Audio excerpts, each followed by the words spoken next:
Hi, hello. Welcome back to our channel, SKPVV Hindu High School Student Channel, organized by our old students. ఈ రోజు మనం తెలుగుంటి గయ్యాలి అత్తగారు సూర్యకాంతం గారి గురించి తెలుసుకోబోతున్నాం.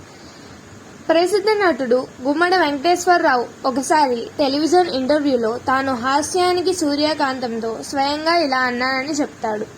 నువ్వు తెలుగు భాషకు చేసిన అన్యాయం ఒకటుంది. సూర్యకాంతం అనే చక్కని పేరు ఇంకెవరూ పెట్టుకోకుండా చేశావు. ఆవిడ నవ్వుతూ నేనంటే అందరికీ ఉన్న భయభక్తులు అలాంటివి అనేవారట. సూర్యకాంతం తూర్పుగోదావరి జిల్లా కాకినాడ దగ్గరున్న వెంకటకృష్ణరావుపురంలో 1924 అక్టోబర్ 28న తన తల్లిదండ్రులకు 14వ సంతానంగా జన్మించారు.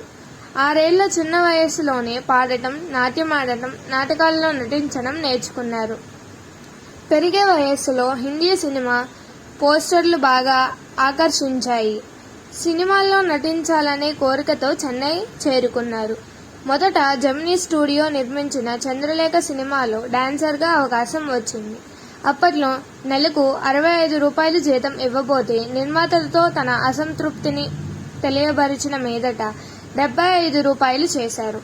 తర్వాత ధర్మంగతలో ఆమెది మోగవేషం. ధర్మంగత సమయంలో చిన్న చితక వేషాలు వేసిన తర్వాత లీలాకుమారి సాయంతో మొదటిసారిగా నారదా నారది సినిమాలో సహాయ నటిగా అవకాశం వచ్చింది. చిన్న చిన్న పాత్రలు నచ్చక జెమినీ స్టూడియో నుంచి బయటకు వచ్చేశారు.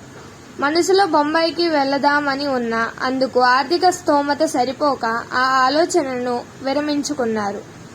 ఆ పరిస్థితిలో సహాయ నటిగా గృహప్రవేశం సినిమాలో మంచి అవకాశం వచ్చింది. తరువాత తన కళ అయిన హీరోయిన్ వేషం సౌదామిని చిత్రం ద్వారా వచ్చింది. కానీ ఆ సమయంలో కారు ప్రమాదం జరిగిన ముఖానికి గాయం అవ్వడంతో ఆ అవకాశం తప్పిపోయింది. బాగైన తరువాత సంసారం చిత్రంలో మొట్టమొదటిసారిగా గయ్యాలి అత్త పాత్ర వచ్చింది. తరువాత తిరిగి చూసుకోవాల్సిన అవసరం లేకుండా ఆంధ్ర సినీ అభిమానుల గుండెల్లో నిలిచిపోయేలా జీవితాంతం అవే పాత్రలతో ఆమె చక్కగా జీవించారు. గయ్యాలి అత్త బహుముఖ నటనా ప్రవీణ, హాస్య నట శిరోమణి, సహజ నటకళా శిరోమణి లాంటి బిరుదులు ఆమెకి ఎన్నో వచ్చాయి. మహానటి సావిత్రి మెమోరియల్ అవార్డు, పద్మావతి కళాశాల నుండి గౌరవ డాక్టరేట్ అందుకున్న సూర్యకాంతం గారు.